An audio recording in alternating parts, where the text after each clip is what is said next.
Welcome to notes wise smart notes clear concepts. आज हम पढ़ेंगे क्लास 8 का हिस्ट्री का chapter 2 from trade to territory. इस चैप्टर में हम देखेंगे कैसे एक छोटी सी trading company East India Company ने धीरे धीरे अपना राजनीतिक कंट्रोल बढ़ाया और आखिर तक पूरे भारत पर अपनी ताकत जमा ली। तो चलिए एक जबरदस्त सा चैप्टर शुरू करते हैं। Let's start this chapter with east India company. East India company पहले एक ट्रेडिंग कंपनी जो सिर्फ माल बेचने इंडिया आई, पर धीरे धीरे उन्होंने डिप्लोमेसी और मिलिट्री फोर्स का यूज करके इंडिया का रूलर बनने का रास्ता बनाया। 1707 में जब औरंगजेब की डेथ हुई तो मुगल एम्पायर बहुत वीक हो गया, जिसका फायदा उठाकर कई छोटे छोटे किंगडम्स उभर कर आए। यही बना कंपनी के रूल करने की शुरुआत का बेस। अब बात करते हैं ईस्ट इंडिया कंपनी के इंडिया आने की। 1600 में क्वीन एलिजाबेथ ने ईस्ट इंडिया कंपनी को एक चार्टर दिया, यानी कि लीगल परमिशन, जिससे वो ईस्ट के देशों के साथ ट्रेड कर सकते थे। कंपनी ने इंडिया में ट्रेड शुरू किया। वो यहाँ से fine cotton, silk, paper, cardamom, cloves और सिनामन जैसे वैल्यूएबल आइटम ले जाते थे। पर याद रखिए, सिर्फ ब्रिटिश ही नहीं, पोर्टुगीज, डच, फ्रेंच ट्रेडर्स भी इंडिया में ट्रेड करने आए थे।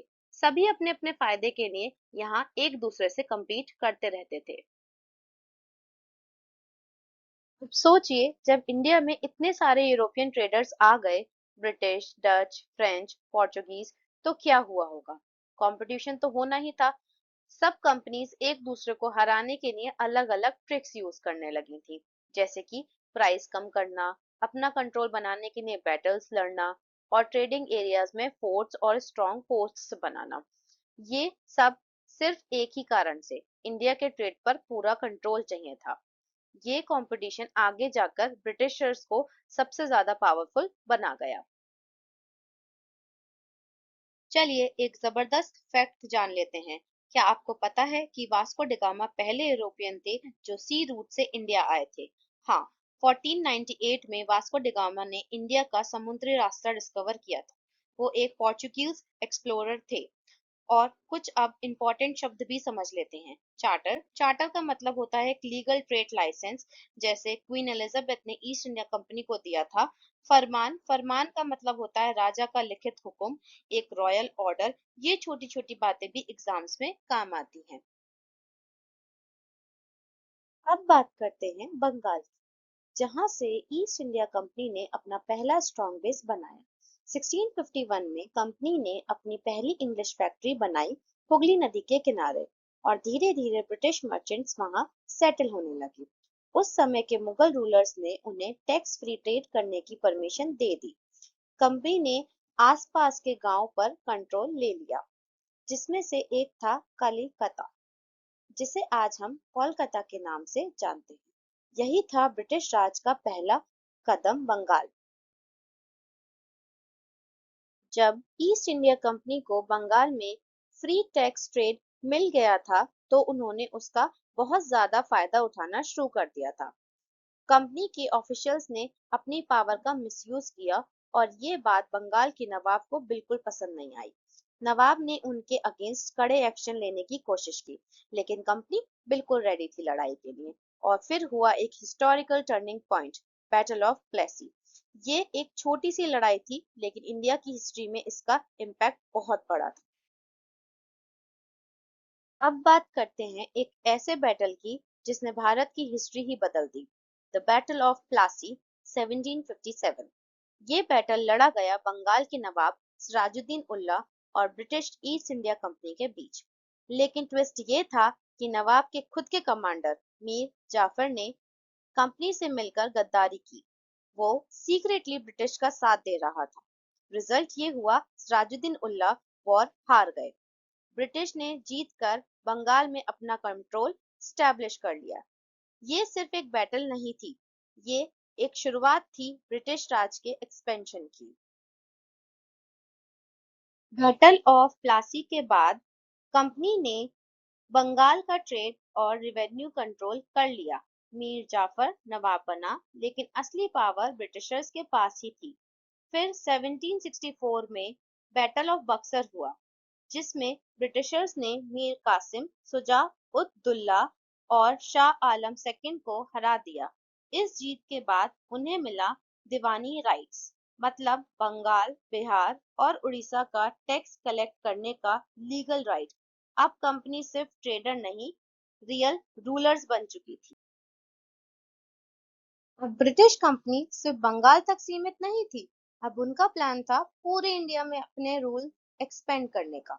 इसके लिए उन्होंने यूज की एक क्लेवर ट्रिक, सब्सिडरी अलायंस। इस पॉलिसी के थ्रू इंडियन रूलर्स को कहा गया, अपनी आर्मी हटाओ और ब्रिटिश आर्मी को अपनी प्रोटेक्शन के लिए बुला लो। यानी ब्रिटिश आर्मी आपको प्रोटेक्ट करेगी, लेकिन आप उनके कंट्रोल में आ जाओगे। 1757 से 1870 के बीच कंपनी ने इस पॉलिसी का यूज करके कई इंडियन स्टेट्स को अपने कब्जे में ले लिया। ये था उनका स्मार्ट और साइलेंट एक्सपेंशन प्लान। बिना डायरेक्टली लड़ाई के भी राज्य उनका हो जाता था। अब मिलते हैं एक बहादुर और इंस्पायरिंग किंग से, टिप्पू सुल्तान, जिन्हें हम कहते हैं the tiger of Mysore.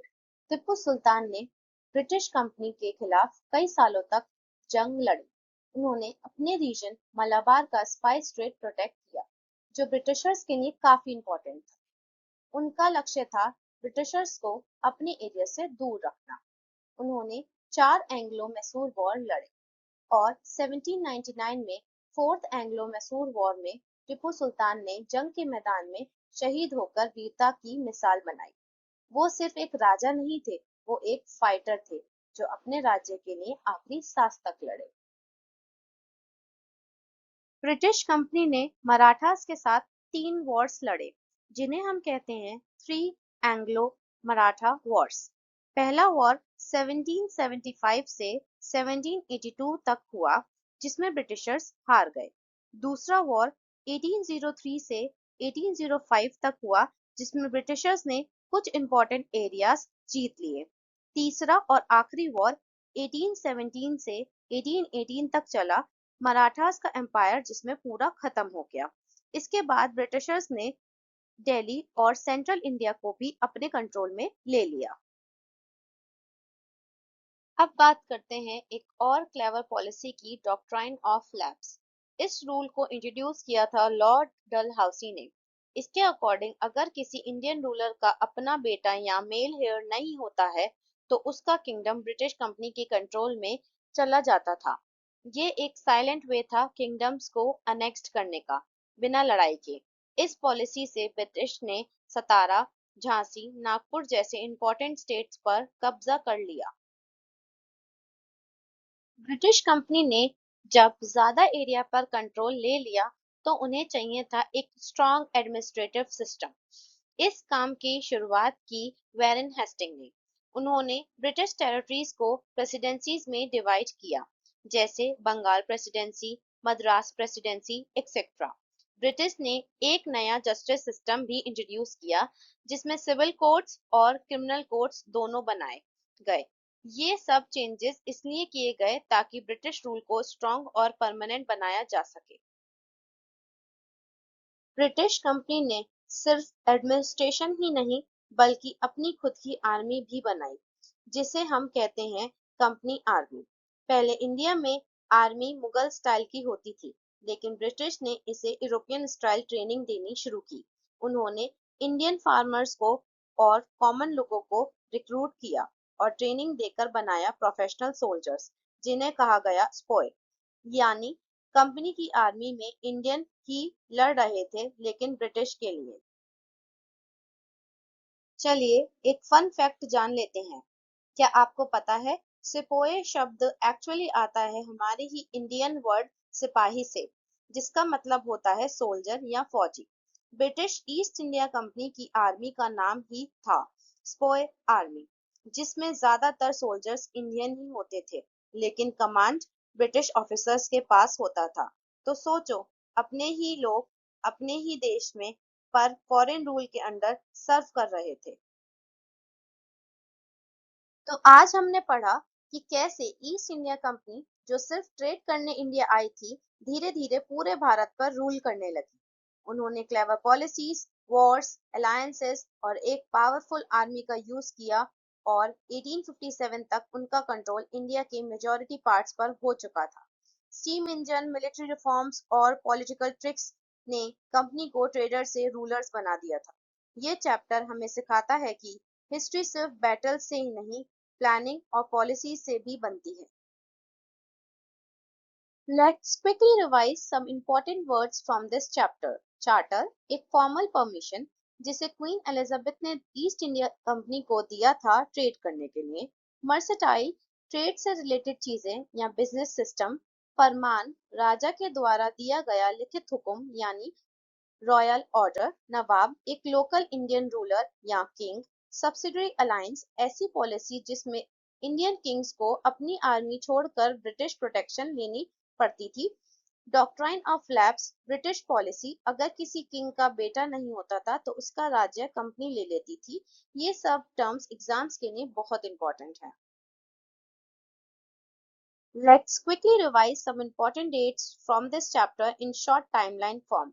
1600, east India company को चार्टर मिला ट्रेड करने के लिए। 1651, बंगाल की हुगली रिवर के पास पहली फैक्ट्री बनी। 1757, बैटल ऑफ प्लासी हुआ और कंपनी का रूल शुरू हुआ। 1764, बैटल ऑफ बक्सर, जिसमें कंपनी ने और ज्यादा पावर ले ली।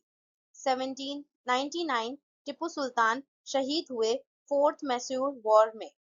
1857, ईस्ट इंडिया कंपनी के रूल ऑफिशियली एंड हो गया। ये टाइमलाइन पूरे चैप्टर का क्विक समरी है, जरूर याद रखिएगा। Thank you learners for watching this video. I hope you like this video, and if you like it, please like, share and subscribe.